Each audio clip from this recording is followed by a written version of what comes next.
모든 책임을 제가 지겠다고 말씀드린 것처럼 저로 인해서 발생한 일이기 때문에 제가 책임 있게 문제를 해결하는 데 앞장서겠습니다. 그리고 검찰은 주위 사람들을 불러서 주변을 돌기보다는 오늘이라도 저를 소환하면 적극 응하겠다는 말씀을 드리겠습니다. 자, 민주당 전당대회 돈봉투 살포 의혹과 관련해서 송영길 전 대표 앞서 프랑스 파리에서 했던 기자회견에서 민주당을 탈당하겠다 이렇게 밝혔습니다. 민지숙 기자, 실제로 탈당했어요. 맞습니다. 일단 검찰 조사에 대해서는 방금 들으신 대로 당장이라도 나가겠다. 아니 네. 검찰이 부르기 전에 선제적으로 나가겠다 이런 입장을 밝혔습니다. 이르면 오늘 출석도 고려하고 있다라고 하는데요. 이 송 전 대표 약속한 대로 탈당계를 제출을 했습니다. 네. 이 논란을 해결하고 복당하겠다 이런 마음이라고 덧붙였는데요. 송 전 대표는 탈당 사유서에서 본인이 당대표일 때 부동산 의혹 관련된 분들에게 탈당을 하고 의혹을 해결한 뒤에 복당하라 이런 당대표로서 결정을 했던 만큼 본인에게도 그 룰을 동일하게 적용했다 이렇게 적었습니다. 자, 이 탈당은 탈당계를 내고 접수가 되면 그 시간부로 바로 탈당이 되는 거기 때문에 일단은 지금 탈당한 걸로 보이고요. 조금 전에 민지숙 기자가 설명한 대로 검찰 출석과 관련해서는 이르면 오늘 아니면 내일 중으로 자진해서 출석하겠다 이런 입장을 나타내고 있습니다. 그런데 검찰은 자진해서 오더라도 돌려보내겠다 또 이런 입장인 것 같습니다. 자, 먼저 양진 변호사. 본인이 조사받겠다고 자진해서 가면 조사 바로 이루어질 수 있어요?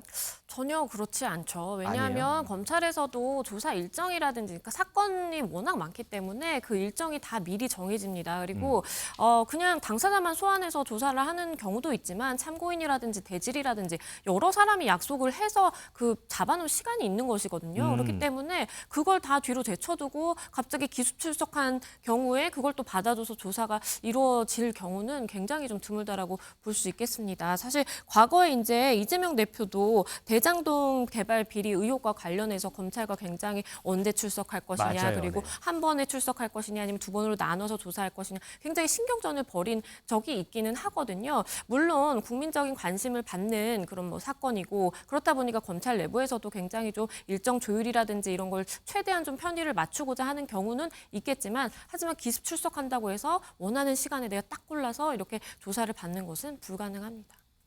자, 지중해 전 의원. 네. 송 전 대표 관련해서 당 대변인 했던 김의겸 의원이 뭐 언론 관련해서 뭐 이렇게 좀 맡겠다 이렇게 얘기를 하던데 예. 그 얘기는 뭘까요? 그럼 앞으로 이제 언론 대응에서 확실히 적극적으로 하겠다 뭐 이런 뜻인가요?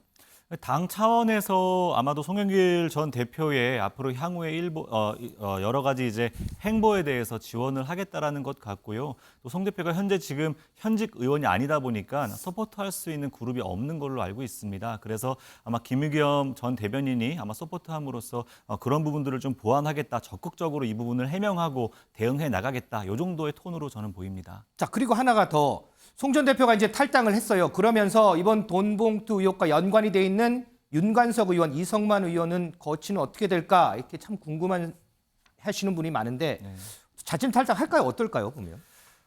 사실 지금까지도 이 부분에 대해서 두 의원이 아무런 얘기를 하지 않고 있는 것에 대해 저는 좀 참담함을 느낍니다. 네. 어쨌든 이 두 분이 등장하는 녹취록에 의해서 이 당 전체가 지금 쑥대밭이 되다시피 했지 않습니까?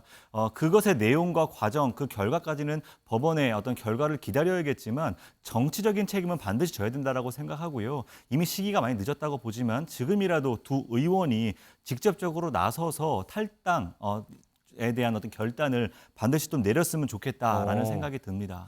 장혜찬 최고위원 이건 어떻게 보세요? 1심에서 유죄받은 이정근 전 사무부 총장 여전히 민주당 당적 유지하고 있더라고요. 그럼 이거는 당 차원에서 조치를 좀 해야 되는 상황인가요? 당연하죠. 아직까지 당원이라는 건 너무 황당하지 않습니까? 근데 뭐 겁나서 이정근 전 사무부 총장 제명할 수 있겠어요? 지금도 뭐 속상하다, 당한테 배신감 느낀다라면서 진술 많이 한다는 보도가 나오는데 이제 이정근 녹취록이 문제가 아니라 이정근 노트가 조만간 언론을 통해 공개되면서 세간의 이목을 끌겠죠. 이러지도 저러지도 못하고 있는 게 참 안쓰럽고요. 저는 김의겸 의원이 송 전 대표의 대변인 역할을 하면 이게 도대체 무슨 탈당인가 싶은 생각이 들어요. 또 하나의 위장 탈당 아니냐라는 국민들의 냉소가 따라올 수밖에 없습니다. 탈당은 했는데 당의 현역 의원이 그리고 얼마 전까지 이재명 대표 대변인을 했던 김의겸 의원이 언론 대응을 맡아준다? 민주당과의 연결고리가 아주 뚜렷하게 생긴 거잖아요. 그러니까 이건 이재명 대표가 알았다면 과연 허용을 해줬을까? 알고도 허용해줬다면 정말 리더십에 심각한 문제가 있는 것 같고요.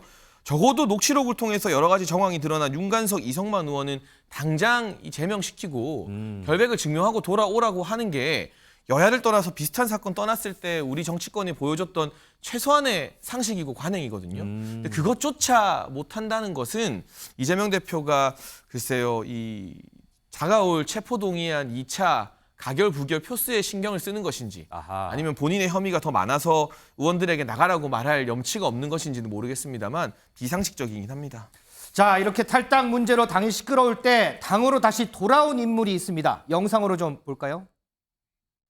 국회를 통과한 법안은 국회의장 및 여야 원내대표의 합의를 거쳐 각 당의 의원총회 추인까지 거친 것이었습니다. 법무부 장관과 대통령실 등이 갑자기 반대하고 나서자 국민의힘이 손바닥 뒤집듯 합의를 뒤집는 유례없는 집권 세력의 몽리에 불가피하게 민 의원은 자신의 소신에 따라 탈당이라는 대의적 결단으로 입법에 동참했던 일이었습니다. 우리 민주당은 헌법재판소로부터 지적된 부족한 점은 아프게 새기면서 이제는 국민과 당원께 양해를 구하고 민 의원을 복당시키는 것이 책임지는 자세라고 판단합니다. 신영일 의원. 지금 들었는데 박홍근 민주당 원내대표 민영배 의원 복당시키는 것이 책임지는 자세다 이런 얘기를 했는데 그런데 당 내에서 보니까 이상민 의원 같은 경우에는 SNS를 통해서 상당히 비판을 하더라고요. 어때요? 당에서 좀 나오는 얘기들이 좀 어떤가요? 물론 당에서 다양한 의견들이 있습니다. 어쨌든 당을 위해서 희생하신 민영배 의원님 환영합니다. 이런 또 그룹이 있지만 또 반대편에는 어쨌든 헌재의 어떤 위법한 지적이 존재했음에도 불구하고 이것에 대해서 당대표 그리고 당의 핵심 인사 또 당사자의 책임 있는 사과가 없었고 또 책임 있는 사과와 함께 이러한 문제를 다시는 재발하지 않겠다라는 재발 방지 약속도 없었습니다.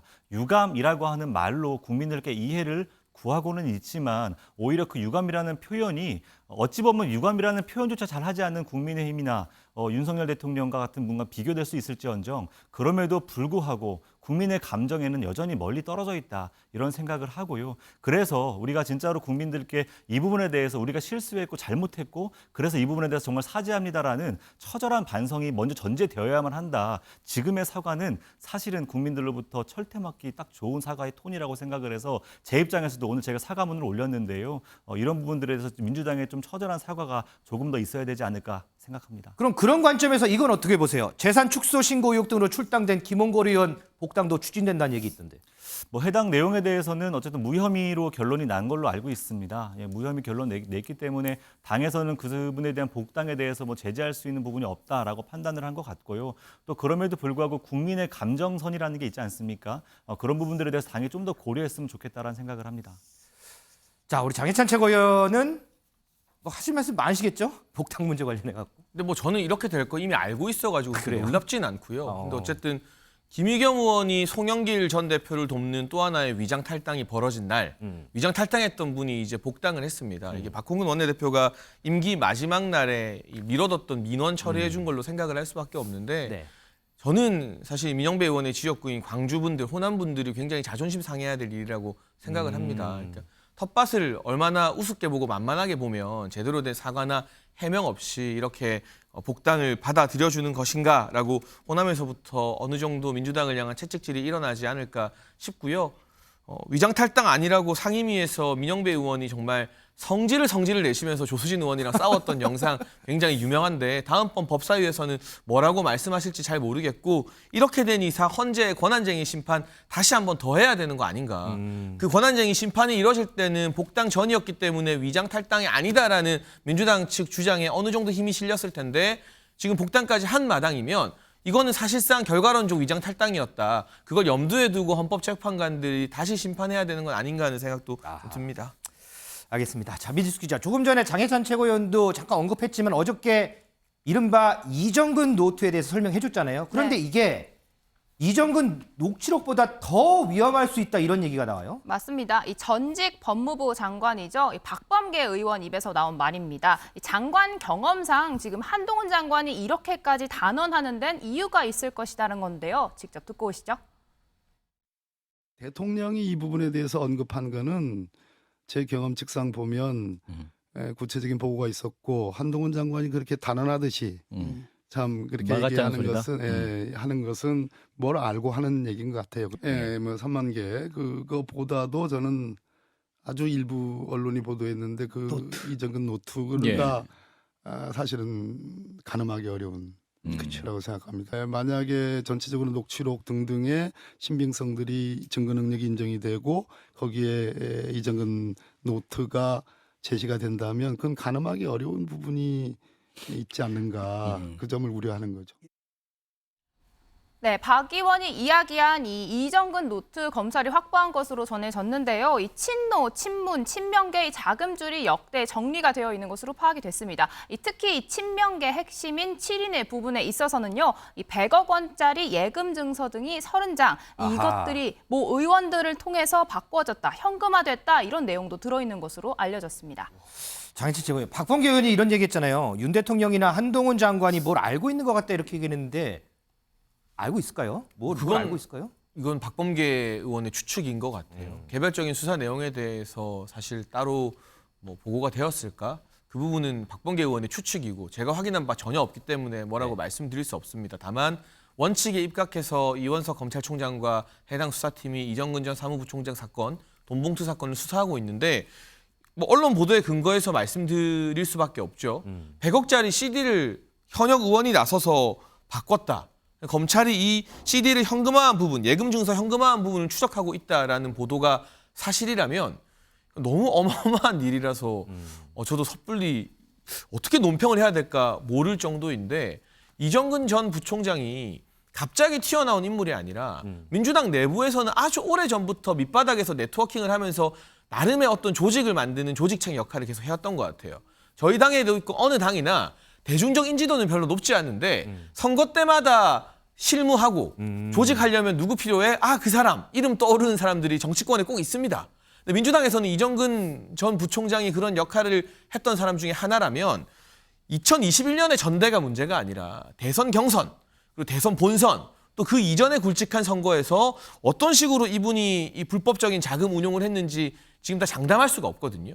저는 지금 드러나고 있는 송영길 전 대표 돈봉투는 빙산의 일각이라는 생각이 듭니다. 이 빙산의 본체가 드러났을 때 굉장한 후폭풍이 우리 정치권을 강타하게 될 것 같습니다. 신정현 전 의원, 지금 장해찬 최고위원 논평을 듣거나 조금 전에 박범계 의원의 얘기를 들었을 때 이른바 이정근 노트에 대해서 상당히 조금 많이 고심을 많이 하는 것 같아요. 민주당 입장에서, 민주당 시각에서는 좀 어떻게 보세요, 이거? 이정근 노트는 어쨌든 본인이 직접 작성하거나 어쨌든 그거에 대한 충분한 근거 자료를 뭐 뒷받침할 수 있는 것 내용이 아닙니다. 또 전화를 통해 전원된 내용들을 가지고서 정리된 내용이다 보니까 그것을 정확하게 신빙성 있게 증거로 내세울 수 있는 근거가 너무 빈약하죠. 다만 아까 말씀하셨던 것처럼 이런 것들이 증빙될 수 있는 근거 자료로서 실제 오갔던 여러 가지 정황들이 사실로 밝혀진다면 그때는 정말로 우리가 감당할 수 없을 만큼의 큰 정치적 파장이 오리라는 두려움은 저희 당에도 있는 것 같습니다. 자, 이른바 이정근 노트 과연 수면 위로 올라올까요? 올라온다면 어떠한 파장을 일으킬까요? 저희가 좀 더 두고 볼 수밖에 없을 것 같습니다.